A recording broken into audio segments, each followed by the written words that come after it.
I'm sure Caitlin Clark's about to make a lot of money. She's earning her money right now. No, Caitlin's balling right now. It's really tough. I think every Olympic cycle, there's a story of a snub. And it is because the talent is so great. I could sit here and make an argument for her being on the team, but that would require me to take somebody off.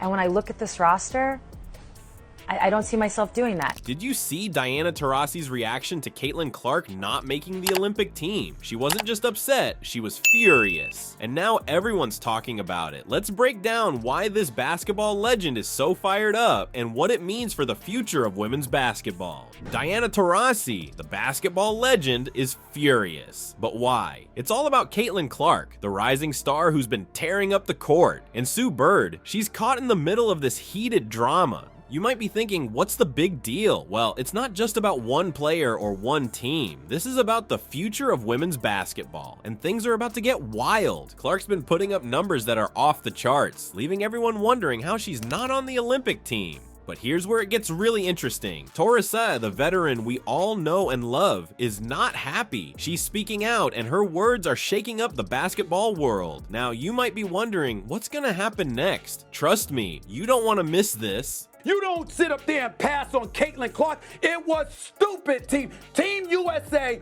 It was a dumb decision. The idiocy of Team USA women's basketball. How dare you make this decision? It was a stupid decision. And I'm going to tell you why it's stupid.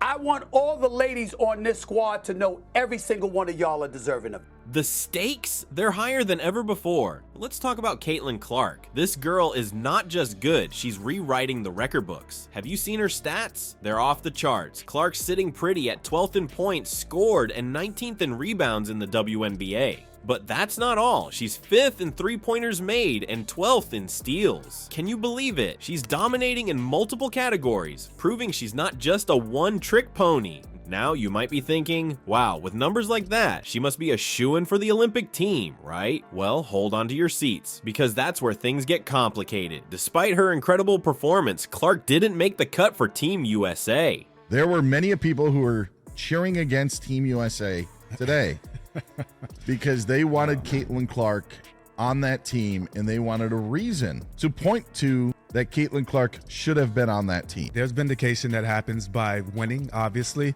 The ultimate goal in the Olympics is to win gold. And as dominant as USA basketball has been, she said they have a healthy fear for this Nigerian team. Yeah, you heard that right. The player who's been lighting up the court and drawing in fans left and right wasn't selected. But let's switch gears for a second and talk about what's been happening with Team USA at the Olympics. It hasn't been pretty, folks. They've been struggling, and I mean really struggling. We're talking high turnover rates and poor shooting. In one crucial game, they had 19 turnovers overall, with 14 of those coming by halftime. That's not the kind of performance we expect from our Olympic team, is it? So here's the million-dollar question. Why wasn't Clark on the team? It's not like they couldn't use her skills, right? Well, this is where the plot thickens. You see, every Olympic cycle, there's always a story about a player who gets snubbed. But this time, it's different. This isn't just any player we're talking about. This is Caitlin Clark, the rising star who's been breathing new life into women's basketball.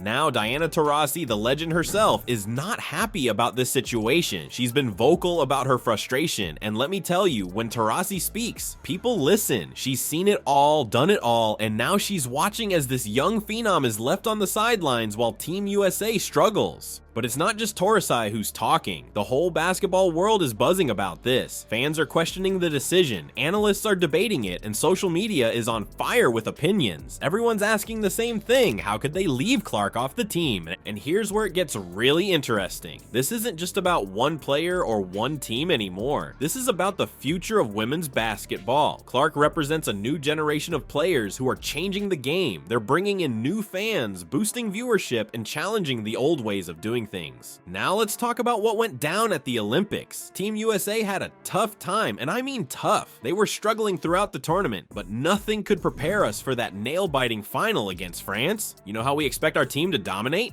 Well, this time they barely scraped by. The final score? USA 87, France 86, just 1 point. One single point between gold and silver. Can you imagine the tension in that arena? Every shot, every pass, every defensive move mattered. The USA team was feeling the pressure, and it showed. They weren't playing with their usual confidence. It was like watching a completely different team out there. And here's where things get even more interesting. Team USA draws the lowest attendance. How's it feel?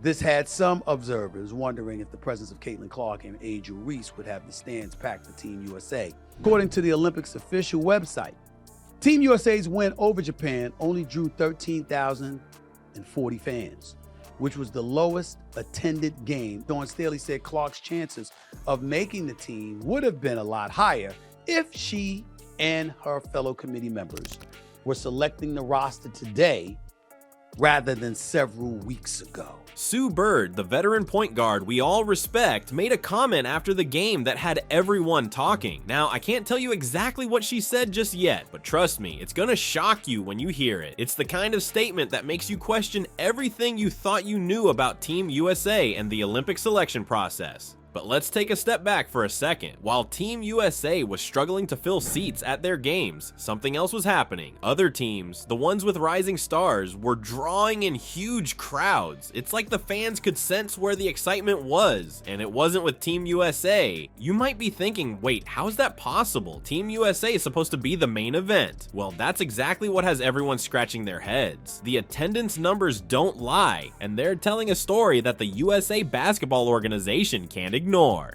Now, here's where critics are stepping in. They're looking at these empty seats. They're looking at the WNBA's struggles with viewership, and they're connecting the dots. And you know what conclusion they're coming to? They're saying that maybe, just maybe, having someone like Caitlin Clark on the team could have made a difference. Caitlin Clark for lifting up our sport.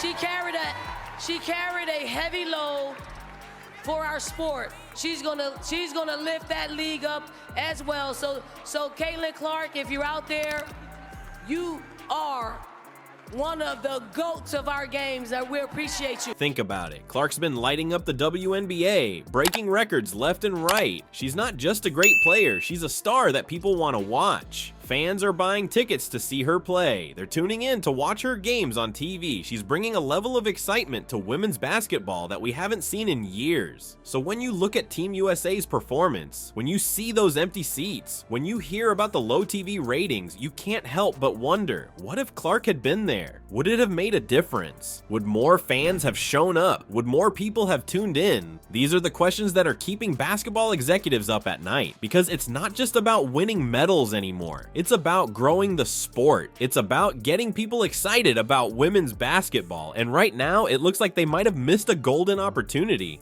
Let's talk about Caitlin Clark and how she's changing the game. Have you seen the numbers? WNBA viewership is through the roof, and it's not just a coincidence. Clark's influence is real, and it's powerful. We're talking about a 21% increase in viewership across all platforms. That's huge. But it's not just about TV. Fans are showing up in person too. The Indiana Fever, they've seen a whopping 67% jump in attendance. And it's not just them. Teams across the league are seeing more butts in seats. And you can bet Clark has something to do with it.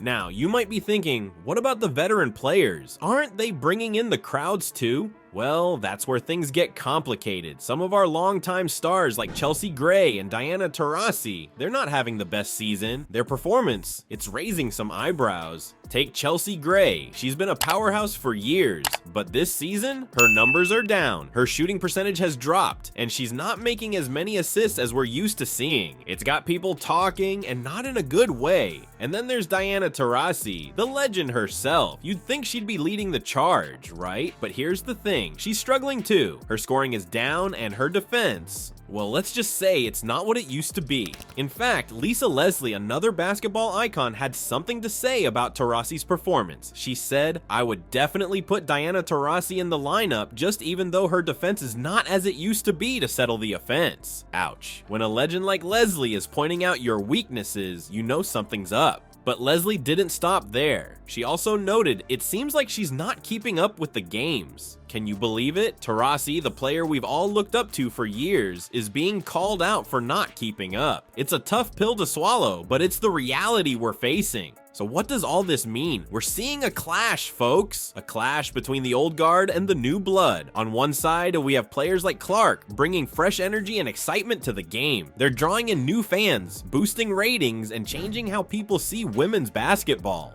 On the other side, we have our veterans, players who've given their all to the sport for years. They've been the face of women's basketball, but now they're facing a new challenge. They're up against a generation of players who are faster, stronger, and more media savvy than ever before. It's not just about skills on the court anymore. It's about star power. It's about who can draw the crowds, who can get people talking, who can make women's basketball a must-watch sport. And right now, it's the young guns like Clark who are making that happen. So what's the fallout from all this drama? Well, it's not just about one player or one team anymore. This controversy is shaking up the entire world of women's basketball. We're talking marketing, fan engagement, the whole 9 yards. Think about it. When you've got a rising star like Caitlin Clark lighting up the court and drawing in crowds, but she's not on the Olympic team, people start asking questions. And these aren't just any questions. They're the kind that make executives and decision makers sit up and take notice. Now, you might be thinking, okay, but how big of a deal is this really? Let me tell you, it's huge. We're seeing record-breaking viewership for the WNBA, the All-Star Game. It pulled in 3.4 million viewers. That's triple the numbers from last year. Triple.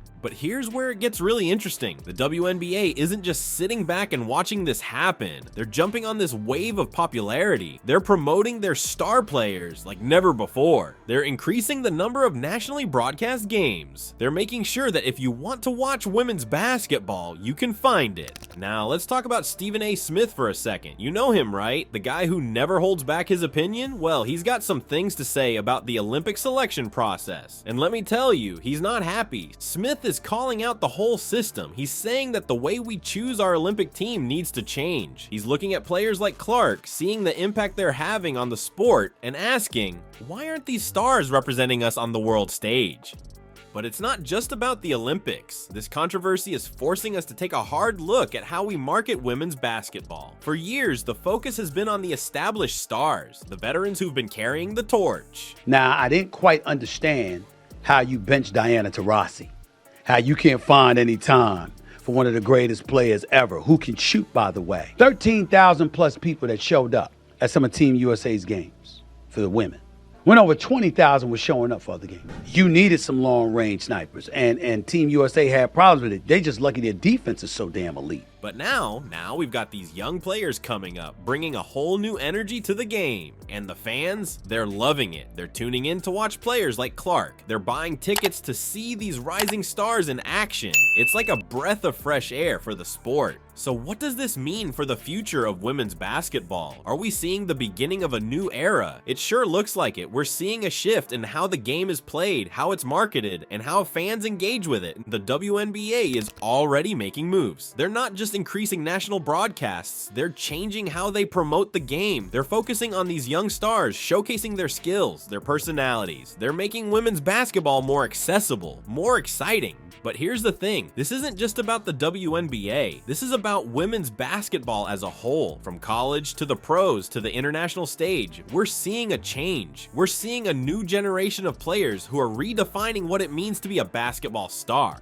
And it's not just about skill on the court. These players are savvy. They know how to connect with fans on social media. They know how to build their personal brands. They're not just athletes, they're influencers, role models, game changers. So where do we go from here? Well, that's the million-dollar question. We're at a crossroads in women's basketball. On one side, we have the established system, the way things have always been done. On the other, we have this new wave of talent, bringing fresh energy and excitement to the sport. The challenge now is finding a way to bridge that gap. How do we honor the legacy of players like Taurasi while also making room for the Caitlin Clarks of the world? How do we evolve the sport without losing sight of what made it great in the first place? These are the questions that are going to shape the future of women's basketball. And let me tell you, the answers aren't going to come easy. But one thing's for sure, change is coming. Whether you're ready for it or not, women's basketball is entering a new era. So what's the bottom line here? We've got a legend like Taurasi frustrated, a rising star in Clark left off the Olympic team, and a whole lot of questions about the future of women's basketball. It's not just about one player or one tournament anymore. This is bigger than that. We're talking about a shift in the entire sport. Think about it. The game is changing right before our eyes. New stars are rising, bringing fresh energy and massive fan appeal. But what about the veterans who've carried the torch for so long? Where do they fit in? Here's the thing, whether you're ready or not, change is coming to women's basketball. It's evolution in action. So what do you think? Is it time for a changing of the guard? Are you excited for what's next? Let us know in the comments.